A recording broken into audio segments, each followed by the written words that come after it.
Okay. Dumaan lang kami dito dahil we just brought you some vegetables from the market para sa inyo ni Gerald. Kain ka nito, ha? Oh, nasan si, yung green card mo?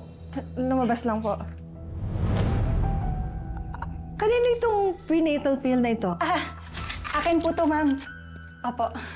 Ah! Buntis ka pala. Sit down, sit down, sit down. Hindi namin alam na may boyfriend ka pala. Oh, may asawa. May asawa ka na ba? Getting there na po. Congratulations, ha? Congratulations. Alagaan mo yan, ha? Alagaan mo. Kain ka lang. Sige po. Are you okay, Gina? Gina.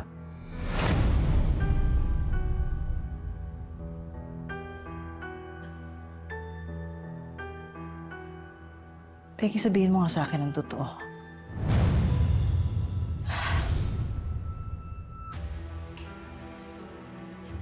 Ikaw ba ang buntis? O si Gina?